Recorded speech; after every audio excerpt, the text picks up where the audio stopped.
After a very, very long wait, we have news about what is going on with Bloodlines 2. It is not a lot, it's not huge, but there are two very important things, which are screenshots and news of a refund. So let's start by going over the very short version, just make sure everyone's caught up of what has happened with the game.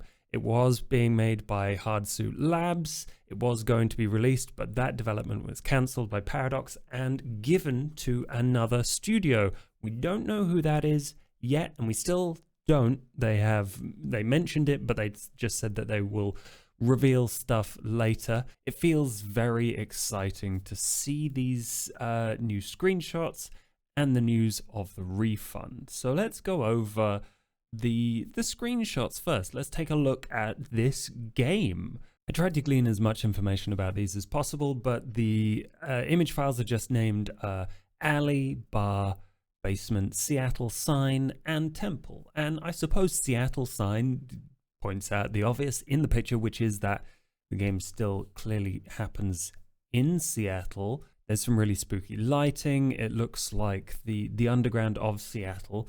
And I would say that there's not a whole bunch going on in any of these. These are just really gorgeous environments, but it does show that they've been putting work into making it look really good, because I love just how atmospheric this is. There's like a little glowing light in a window in the background, and there's the decrepit everything just kind of adding to the ambience.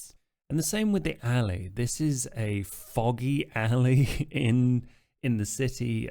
This is definitely somewhere where someone gets bitten and eaten. And is that like a splatter of blood in the bottom right? I think it is.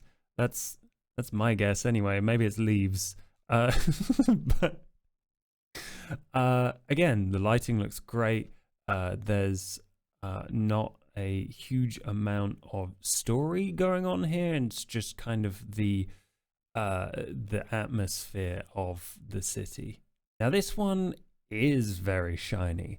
Definitely a bar where you can make dirty deals and hide out after eating a bunch of people and breaking the masquerade. And I don't know, is that dude cleaning a glass an NPC that we're going to talk to? Again, basement, showing off the lighting, showing off the atmosphere of this place. There seems to be like a lot of graffiti in these environments, which is really, really nice. Maybe it means something. It looks like there's maybe an eye on the left there.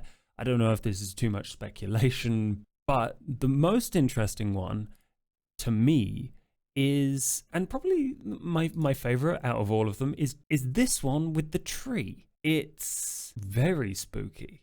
Like it gives me kind of Chinatown vibes, and yet things seem to be falling apart. Like there's a column that's been split in half on the left.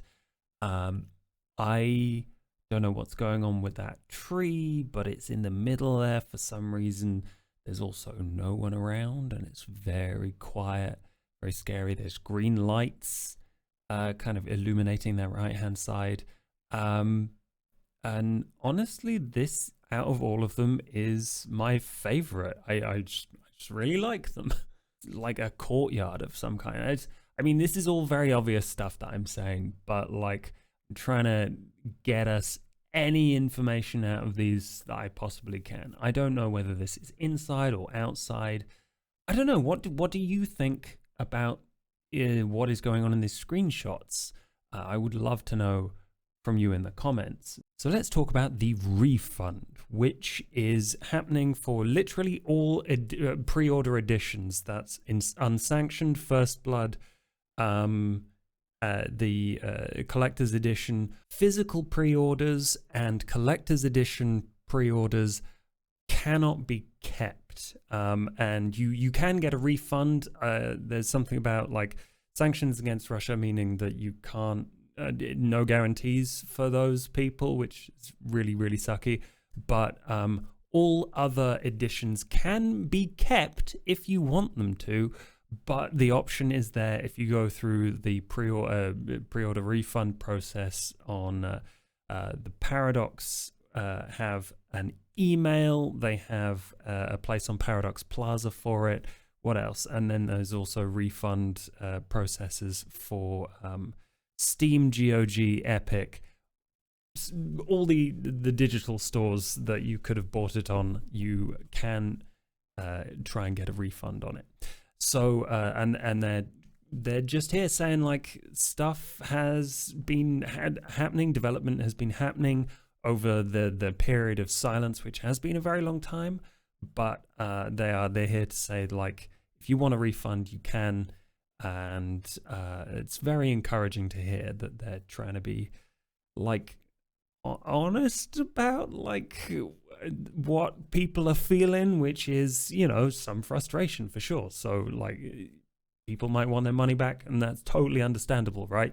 They've also said that what we will hear for sure is news in September about the game.